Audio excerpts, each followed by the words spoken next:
सर्वप्रथम पन्नालाल जी महाराज साहब के चरणों में शत शत नमन एवं वंदन। वर्तमान आचार्य श्री सुदर्शन लाल जी महाराज साहब के चरणों में शत शत नमन एवं वंदन।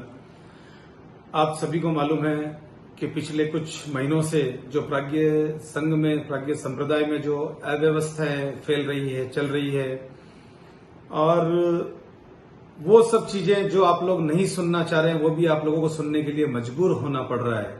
आखिर ऐसी सारी व्यवस्थाएं क्यों हैं, क्या है, क्यों आप लोग ये सब जानना नहीं चाह रहे हैं कि ये सब व्यवस्थाएं क्यों फैलाई गई है। आज मैं आपके सामने ज्यादा नहीं कुछ कहते हुए सिर्फ 2-3 बातें कहना चाहूंगा। पहले जब 10 तारीख की मीटिंग हुई, उसके बाद में 16 तारीख की मीटिंग हुई। जब 16 तारीख की मीटिंग हुई तब तक सब लोगों को एक ही बात का, सचिन सांकला को सब कुछ मालूम है, उसने सब कुछ देखे हुए हैं, उसने सारी वीडियो देखी। और मैं उस 16 तारीख की मीटिंग से एक दिन पूर्व 15 तारीख को जब राका साहब के नागोड़ा गौशाला के अंदर में वहां मीटिंग हुई, लगभग भी 15 से 18 जने वहां थे और सारे वरिष्ठतम सभी लोग वहां उस मीटिंग में मौजूद थे। और उस मीटिंग के अंदर में ओपनली जब 2 घंटे वहां बोलने के बाद में सबसे एक ही प्रश्न पूछा कि ये सारी जो बातें हैं क्या सत्य है या गलत है। एक भी व्यक्ति किसी भी चीज का जवाब नहीं दे सका। उसके अंदर में पदम जी राका साहब ने भी ये बात कही कि अगर सचिन सांकला साहब जब सभी सारी बातें बोल रहा है तो क्या आप एक भी चीज का जवाब दे सकते हैं। किसी ने कोई जवाब नहीं दिया। तो फिर जब ये सारी चीजें अगर सत्य नहीं है तो क्यों आप लोगों को भ्रमित करके इतना बड़ा षड्यंत्र आप लोगों ने रचा। और आज भी इतने टाइम से आप लोगों से हमेशा एक ही बात करी कि जब बाद में मीटिंग 11 तारीख को करना चाहा, आपने 10 की मीटिंग करी, 16 की मीटिंग करी, और यहां विजयनगर में हमने आचार्य श्री के समक्ष 11 की मीटिंग करी। तो पूरे हिंदुस्तान के अंदर में इतने लेटर आप लोगों ने निकलवा दिए कि ये अवैधानिक मीटिंग है, आप कोई भी विजयनगर नहीं जाएगा। क्यों? गुरु भगवंतों के दर्शन करना कोई जुर्म है, पाप है? अगर आप लोग दर्शन कर सकते हैं तो क्या दूसरे जितने भी श्रावक गण हैं, भक्त गण हैं, क्या दर्शन नहीं कर सकते? आप लोगों ने रात को 12-12, 1-1, 2-2 बजे तक गुरुदेव से मीटिंगें की। रिजल्ट क्या निकाले? सिर्फ आप लोगों की हठधर्मिता। ये सब क्यों और किस लिए किया आज तक मुझे तो मालूम नहीं पड़ा। और आप लोगों ने जो हिंदुस्तान के जितने भी प्राज्ञ संघ के संप्रदाय के जो श्रावकगण हैं उन लोगों को क्या बताया और उन लोगों को क्या जताया जो आज तक मुझे नहीं मालूम पड़ पा रहा है। और उन लोगों ने क्या देखा जो आज गुरुदेव से इतनी दूरियां बना कर बैठे हैं। अगर ऐसी कोई बात है या थी, क्यों आप लोग बताने के अंदर में असमर्थ हैं। मैं धन्यवाद देना चाहूंगा उस मानवी जैन को जिसने YouTube पर इस वीडियो को अपलोड किया और सभी लोगों को सत्यता से अवगत कराया।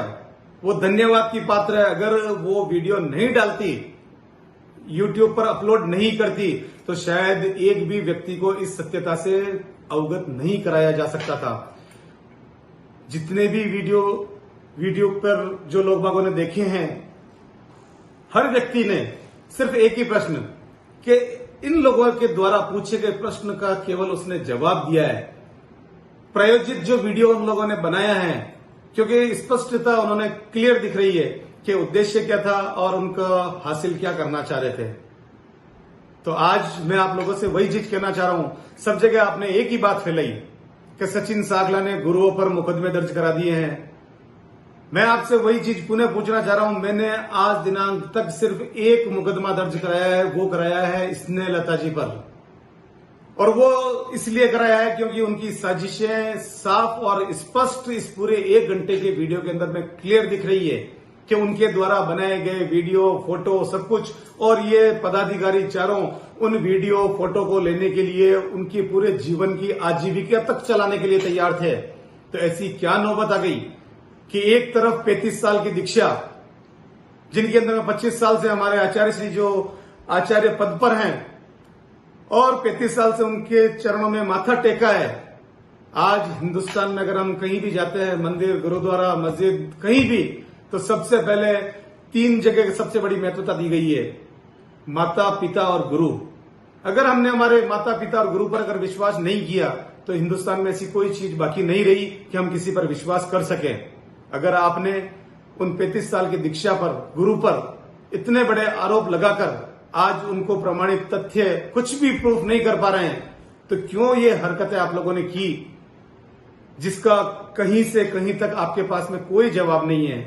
मैं आज संपूर्ण हिंदुस्तान के प्राज्ञवंश से सिर्फ यही पूछना चाह रहा हूं कि सत्यता को प्रमाणित करने के लिए जितनी भी लैंग्वेज आपने काम में लिए, जितने भी शब्द आपने काम में लिए, जितने भी बच्चियों के, बहनों के, माताओं के, जिनके भी आप लोगों ने शब्द काम में लिए हैं, अगर कहीं भी किसी का दोष प्रकट होता है, कि कहीं भी कोई चीज सामने आती है, तो भाई साहब आपसे रिक्वेस्ट है सभी पदाधिकारियों से जिन्होंने ये कृत्य किया है कि या तो उनको सामने लाने की बात कहें और नहीं तो जो हिंदुस्तान में प्राज्ञवंश एक है उसे एक रहने दें।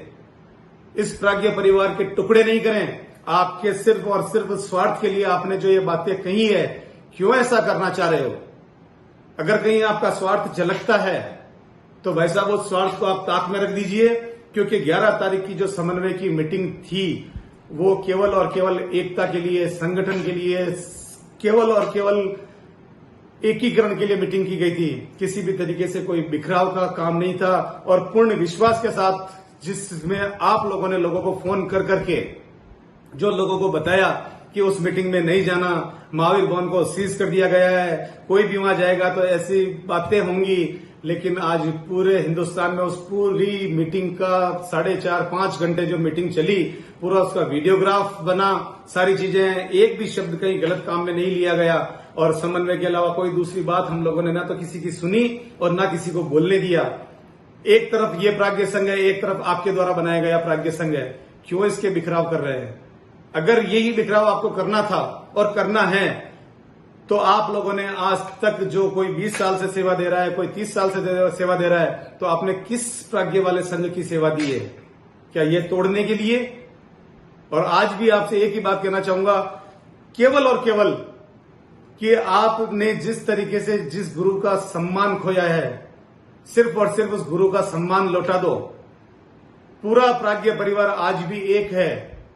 कुछ लोगों की भ्रांतियों के द्वारा संपूर्ण प्राज्ञ परिवार को कहीं से भी तोड़ने की, खंडित करने की किसी को कोई आवश्यकता नहीं है।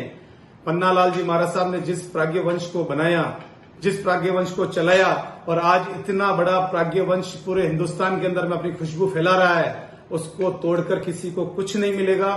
मैं आपसे पुनः निवेदन करता हूं, आग्रह करता हूं कि कहीं भी अगर कोई भी बात आप लोगों को अगर लगता है कि ये समन्वय की बात होनी चाहिए, मैं आज आप लोगों से एक ही विनती करता हूं कि कैसे भी करके इस बात को, इस समन्वय को, क्योंकि किसी भी तरीके से ईगो से काम नहीं चलने वाला है। अगर ये समन्वय आपने कर लिया था 28, 29, 30 तारीख को आप यहाँ विजयनगर में थे, अगस्त माह में सारी बात हो गई थी, आपने क्षमा याचना की, आपने मिच्छामी दुक्कड़म किया और एक पत्रकार जो जैन परिवार से नहीं है और उसने उसके अंदर में माफीनामा का शब्द काम में लिया। क्या हम लोग ने केवल गुरु से ही बात की थी, किसी दूसरे से नहीं की थी? और जब सारी बातें हो चुकी थी तो आपको एक ही दिन के अंदर में ऐसी क्या बातें हो गई कि वापस आपने उसको शुरू से चालू करके कि ऐसी बातें नहीं थी, हमने माफी नहीं मांगी और हमने ऐसा कोई काम नहीं किया। तो भाई साहब, आप लोगों से मैं क्षमा याचना करता हूं, मैं माफी मांगता हूं कि आप लोगों ने जो कृत्य किया है या तो उसे प्रूफ करें और या फिर जो कार्य चल रहा है, जो कार्य कर रहे हैं, उनको करने दीजिए। किसी भी तरीके से संघ को तोड़ने की आवश्यकता नहीं है। लोगों को भ्रमित नहीं करें। रिक्वेस्ट है और आपसे हाथ जोड़कर विनती करता हूं कि इस रिक्वेस्ट को माने और संघ को तोड़ने की कहीं से लेकर कोई गलती नहीं करें, क्योंकि संघ को बनाने के लिए केवल आपका ये जीवन नहीं है। 400-500 साल जो इस संघ को लगे हैं, आज आप लोग डिसीजन लेकर इस संघ को तोड़ने की बात कर रहे हैं, क्या नया अंजाम लेकर आएंगे? और हिंदुस्तान के अंदर में जिस तरीके से आपने जो ये वीडियो बनाया है और इसको जो प्रायोजित वीडियो को जो आपने अपलोड करके लोगों को दिखाना चाह रहे हैं, लोगों से इन सफेद वस्त्र का विश्वास उठ जाएगा। ये चीज मैं आप लोगों से कहना चाह रहा हूं। आज भी आपसे पुनः रिक्वेस्ट के साथ में कि ऐसी कोई गलती नहीं करें। अभी आप अपने घर में हैं, अपने गुरु के पास में आइए और हर चीज का समाधान पाइए। और ऐसी चीज अगर मेरी इस वीडियो को सुनने के बाद में एक भी व्यक्ति अगर मेरी बात से सहमत है तो मेरे साथ कंधे से कंधा मिलाकर प्रश्न पूछने का तो कम से कम जिम्मा उठाएं कि आपने इतनी बड़ी गलती क्यों की। ये मैं आप लोगों से पुनः संपूर्ण क्षेत्र के वासियों से, संप्रदाय के लोगों से, प्राज्ञ संघ के उन संपूर्ण सदस्य से यही गुजारिश करूंगा कि आज जिस तरीके से उन्होंने जितना बड़ा फैलावड़ा फैलाया है, तो जिन्होंने ये फैलावड़ा फैलाया है संभालेंगे भी वही और निपटाएंगे भी वही। अगर उनको फैलाने की ताकत थी तो अब निपटाने की भी ताकत रखे। और इस पूरे एपिसोड को जिस तरीके से उन्होंने गंदगी के साथ में फैलाया है, उस एपिसोड को कैसे भी करके क्षमा याचना से, चाहे माफी से, चाहे कोई भी चीज से, और जितनी चीजों का आपने हवाला दिया है, वापस एक ही बात वापस आपसे 1000 बार यही पूछूंगा, या आप जहां हो वहां बुला लें और ओपन बात करें सबके सामने, सारी जनता के सामने। और जो आपने मीटिंग की थी कि पहले लोगों को भाई 14 तारीख को जो मैसेज डाला था, उसके अंदर मैं आपने कहा कि ये मैसेज किसी को फॉरवर्ड नहीं करेंगे बिना एजेंडे की मीटिंग को। आज मैं आपसे कह रहा हूं कि अगर आप में ताकत है, आपने जो कृत्य किया है अगर वो सही है, तो पूरे संपूर्ण हिंदुस्तान के प्राज्ञ परिवार की एक मीटिंग कॉल करें और उस मीटिंग के अंदर में प्रश्नों का सवाल जवाब कर लें। अगर इन प्रश्नों का आपके पास में जवाब है तो पब्लिकली जवाब दीजिए, नहीं है तो कैसे भी करके इस सारे कृत्य को यही रोक दीजिए। और इसको बंद कमरे की कहानी को जो आप लोगों ने उजागर करके जिस तरीके से लोगों को बहकावे के साथ में भ्रमित किया है, तो या तो सत्यता के साथ में प्रूफ करें, नहीं तो इसको यहीं की यही क्लोज करके खत्म करें। बाकी आपकी जैसी भावना, जो समय के साथ में पन्ना बाबा जैसा आशीर्वाद देंगे सबको, वो सभी को मिलेगा और सबको बराबर मिलेगा। जिसने गलती की है उसको भी मिलेगा और जिसने सही कार्य किया उसको भी मिलेगा। जय हिंद, जय भारत, राम राम साहब, जय जिनेंद्र, जय गुरु सुदर्शन।